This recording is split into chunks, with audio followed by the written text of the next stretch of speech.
Welcome to Democracy Now!, democracynow.org, The War and Peace Report. I'm Amy Goodman.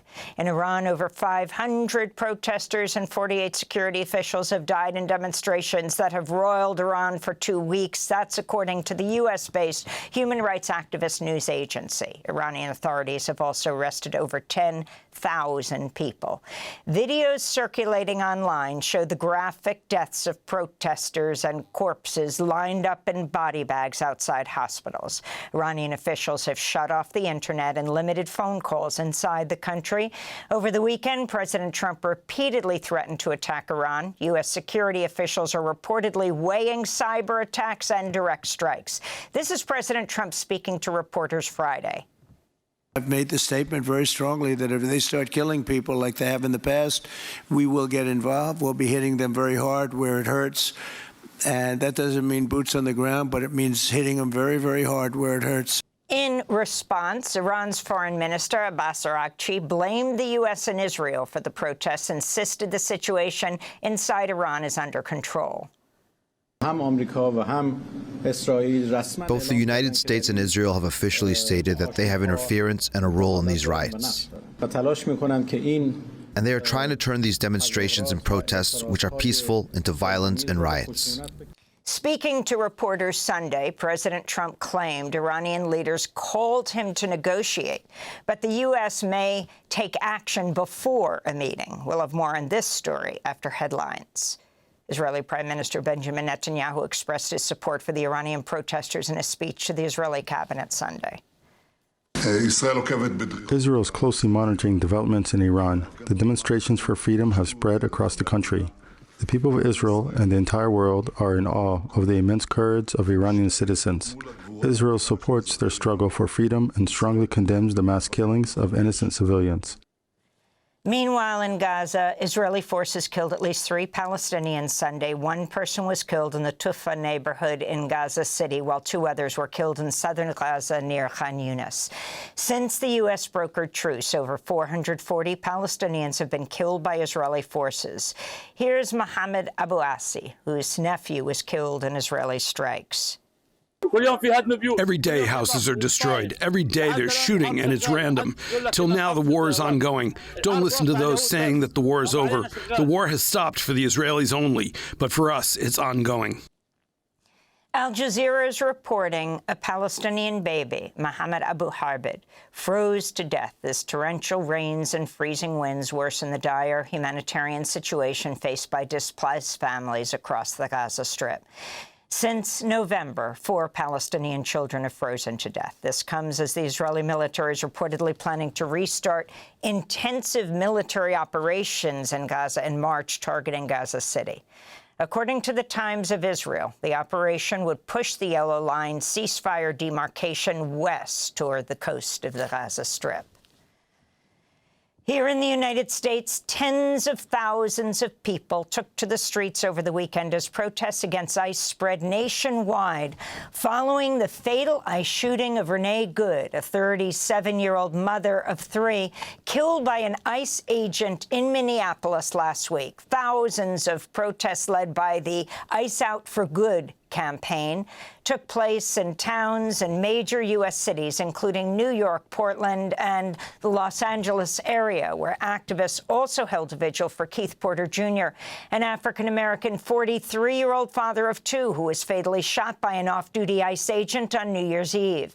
His family's demanding transparency in the investigation into his killing. Here are voices from the anti-ICE protests this weekend in Boston.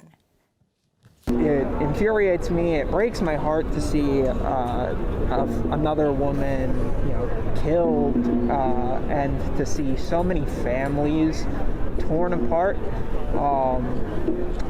And I can't be quiet about that. So neither can I. Yeah, of course. The line was George Floyd, and Renee Good's murder is just showing how far we have crossed that line, and I think that these men need to be held accountable. This comes as Homeland Security Secretary Kristi Noem has vowed to deploy hundreds more federal agents in Minneapolis in response to the protests. Meanwhile, more video footage has emerged depicting the minutes before Renee Good was fatally shot. In what appears to be cell phone footage recorded by an ICE agent, Good is seen sitting in her car as the agent circles around her vehicle in the middle of the road. Good tells the agent, quote, "That's fine, I'm not mad at you," right before she was shot dead. Good's wife is also seen recording the encounter on her cell phone. One agent is heard saying, quote, "effing bitch." Renee Good's wife, Becca Good, released her first statement following the fatal shooting. She described her partner as kind, saying, quote, "Renee was a Christian who knew that all religions teach the same essential truth. We're here to love each other, care for each other, and keep each other safe and whole," unquote. About their encounter with ICE, she said, quote, "We had whistles, they had guns," unquote. At the Golden Globe Awards last night, a number of attendees wore pins with the messages, "Be good" and "Ice out." We'll have more on this story later in the broadcast.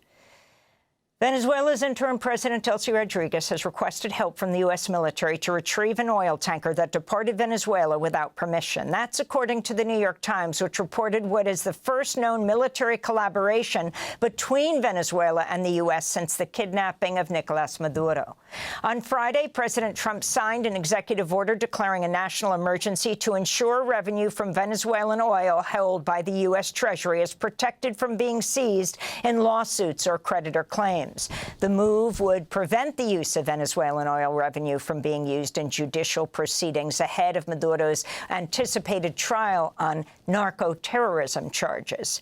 This comes as President Trump posted on Truth Social a fake image of a Wikipedia page labeling him as the acting president of Venezuela. On Friday, President Trump met with oil executives at the White House, including ExxonMobil, ConocoPhillips, and Chevron, urging them to invest $100 billion in Venezuela's oil production. This is President Trump speaking to Chevron's vice chair, Mark Nelson. I remember 6 months ago, I told you to stay, just stay. Things are going to happen. You'll be very happy. I didn't know they were going to happen this fast or this conclusively. One thing I think everyone has to know is that if we didn't do this, China or Russia would have done it. The Nobel Institute has rejected an offer by right-wing Venezuelan opposition figure Maria Corina Machado to share her Nobel Peace Prize with President Trump. Once a Nobel Prize is announced, it cannot be revoked, shared, or transferred to others, the Institute said. In response, the White House said in a statement, Trump, quote, "deserves the Nobel Peace Prize many times over," unquote. Trump said in an interview with Fox News last week that it, quote, "would be a great honor to receive the prize from Machado," who said in a separate Fox interview that presenting the prize to Trump would be an act of gratitude from the Venezuelan people for the ouster of Nicolas Maduro. The Washington Post reported President Trump was not willing to support Machado because she accepted the Peace Prize. The source said, quote, "if she had turned it down and said, I can't accept it because it's Donald Trump, she'd be president of Venezuela today," unquote. Machado is scheduled to meet with President Trump in Washington, D.C. this week.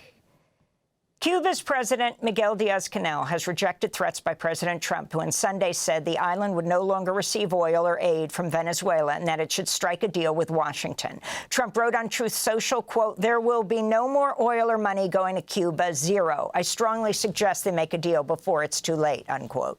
Diaz-Canel responded saying, quote, "Cuba's a free, independent, and sovereign nation. Nobody dictates what we do. Cuba does not attack. It has been attacked by the U.S. for 66 years, and it does not threaten. It prepares, ready to defend the homeland to the last drop of blood," unquote. Denmark's Prime Minister, Mette Frederiksen, said her country is at a fateful moment over President Trump's repeated threats to take over Greenland, the autonomous territory controlled by Denmark. Speaking at a political rally, she said, quote, "what is at stake is bigger than what the eye can see, because if what we experience from the Americans is that they're actually turning their backs on the Western alliance, that they are turning their backs on our NATO cooperation by threatening an ally, which we have not experienced before, then everything will stop," she said. Her comments came in response to President Trump's latest remarks threatening force against Greenland. Right now, we are going to do something on Greenland, whether they like it or not, because if we don't do it, Russia or China will take over Greenland, and we're not going to have Russia or China as a neighbor. Okay?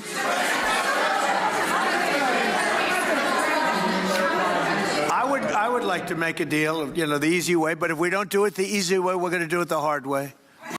The Justice Department has launched a criminal investigation into Federal Reserve Chair Jerome Powell. He said the DOJ had issued subpoenas related to his congressional testimony about the central bank's $2.5 billion renovation of its Washington, D.C. headquarters last year. Powell, who was appointed by President Trump back in 2017, accused the administration of threatening criminal prosecution to pressure him to lower interest rates. This is Chairman Powell. The threat of criminal charges is a consequence of the Federal Reserve setting interest rates based on our best assessment of what will serve the public, rather than following the preferences of the president.